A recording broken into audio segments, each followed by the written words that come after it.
Ciao a tutti gli amici di KS Synth-Lab, oggi nuova recensione, faremo un breve unboxing della nuova Arturia Mini Fuse, la nuova linea di schede audio presentata da Arturia e poi vedremo alcune specifiche nel dettaglio.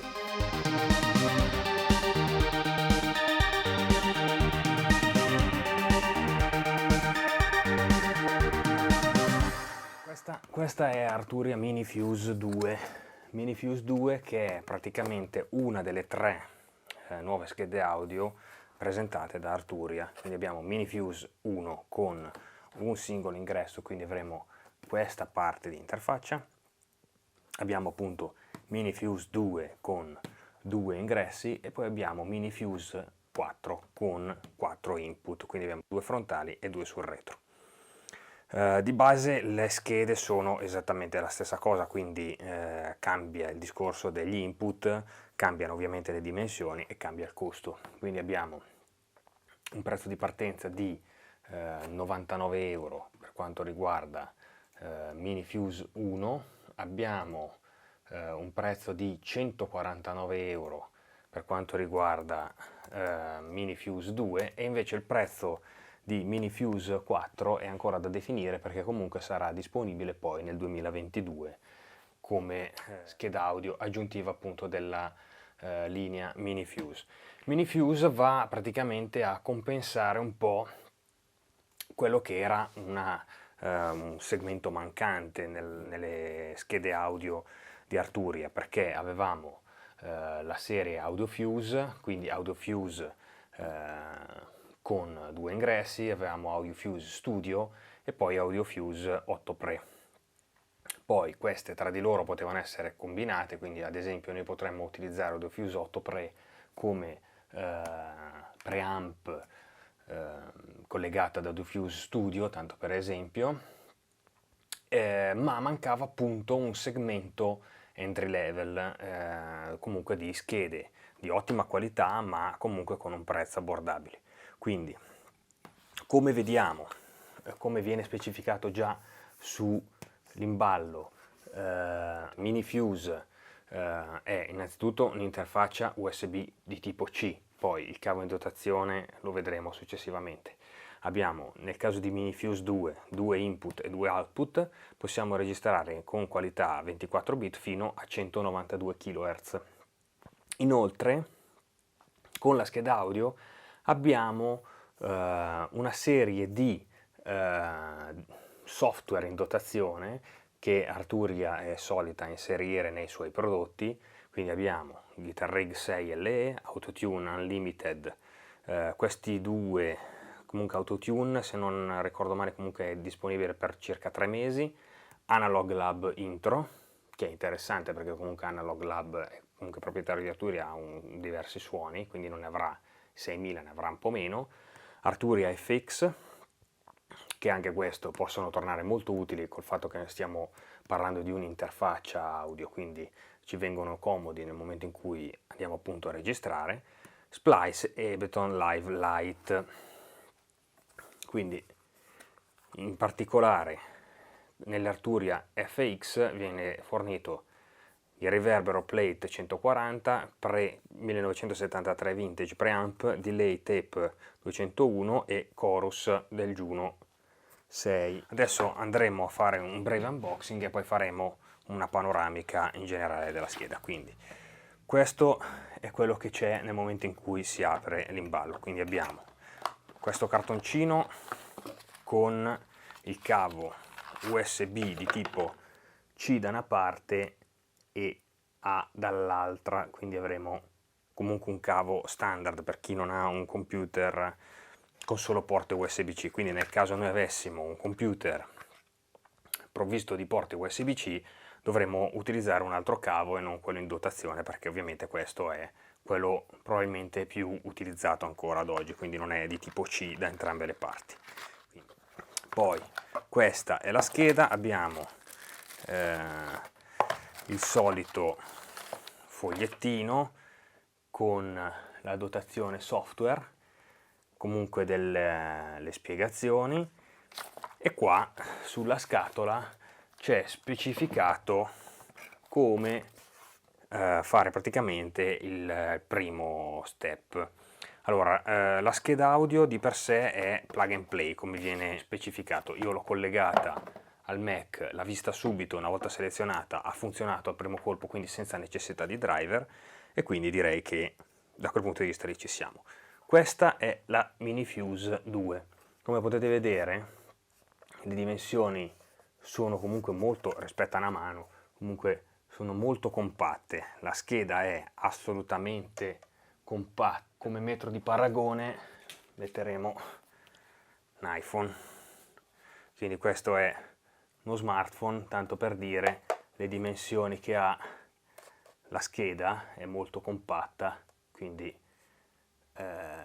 direi che è anche molto trasportabile. Però, nonostante questo, ha innanzitutto la parte superiore in metallo, quindi poi esiste sia la versione bianca che nera per entrambi, per tutti e tre i modelli, quindi Minifuse 1, 2 e 4.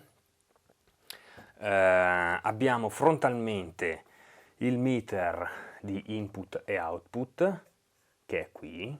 Poi abbiamo i due input con volume, gain e poi lo switch per quello che riguarda gli strumenti ad alta impedenza. Adesso la collego in modo tale da farvela vedere anche accesa.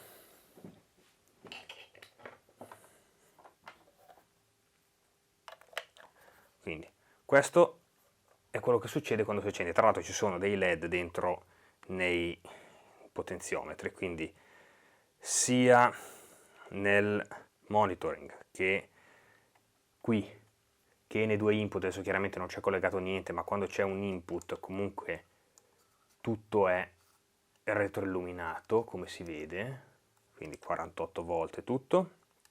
Adesso è il momento in cui io do 48 volt, effettivamente si erano accesi. Abbiamo il potenziometro, visto già anche su altre schede audio, che ci permette di passare da input a USB, quindi fare una sorta di blending tra le due cose, quindi sentire solo gli input o comunque anche sentire la musica del computer, mixarla sia gli input che l'output del computer e degli strumenti. Oppure, come nel mio caso, ad esempio, io utilizzando Studio One, quando registro ho le tracce aperte sul programma in monitoring, quindi io posso tranquillamente tenere tutto impostato su USB e sento sia gli input che l'output senza problemi. Questo è il master. E poi sul retro abbiamo MIDI in, MIDI out, che non sono presenti nella Minifuse 1. Abbiamo output left e right in jack da 6 e 3, un hub USB, e questo ci permette di collegare degli strumenti tipo una tastiera, una master comunque per interfacciarsi al computer e VST senza dover utilizzare i MIDI. Tanto per dire, se noi avessimo la Keylab, la versione Essential che non ha i MIDI, possiamo tranquillamente collegarci con l'USB. E poi abbiamo chiaramente la porta di tipo USB-C, che è quella che ci permette di collegarci al computer.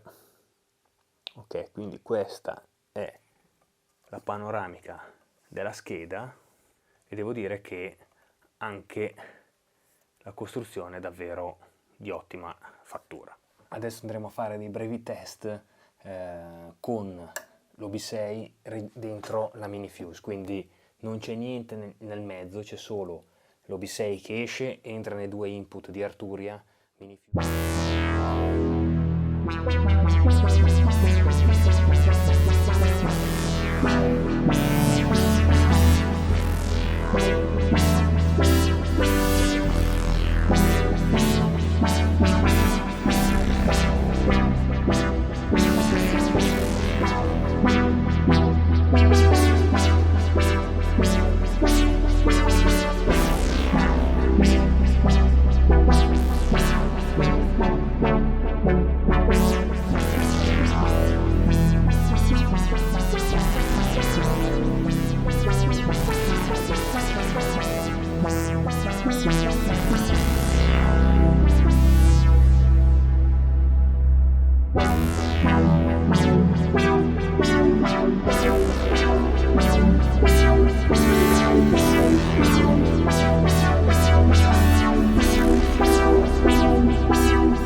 La serie Mini Fuse è comoda per tutte le situazioni in cui noi abbiamo la necessità di avere una scheda audio piccola, di avere comunque una scheda audio che ci permetta sia di registrare i nostri strumenti che di utilizzare ad esempio una coppia di monitor in uscita, ascoltare quello che stiamo registrando o comunque che stiamo suonando, e anche solo pilotare dei VST. Tra l'altro con la scheda audio appunto vengono dati, ricordo, dei software in dotazione, tra cui dei virtual instrument, e di conseguenza si può collegarsi col proprio strumento e suonare, no?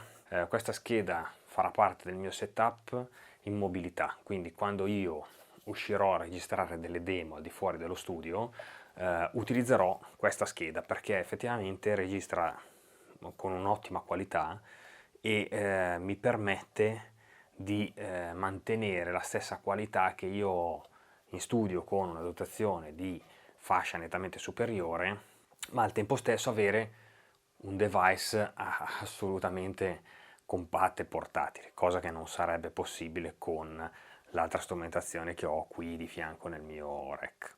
Quindi io vi invito a vedere sul sito di Arturia la linea Mini Fuse. Vi sconsiglio assolutamente, se siete tastieristi, la Mini Fuse 1, puntate direttamente alla 2 o alla 4 quando uscirà l'anno prossimo, perché con un input solo non è adatta per registrare delle tastiere, motivo per cui io ho scelto la 2, perché comunque si può registrare uno strumento comunque in stereo. Il prezzo è assolutamente valido e concorrenziale, la qualità è elevata e noi ci vediamo alla prossima recensione su DKS Synth Lab. Ciao!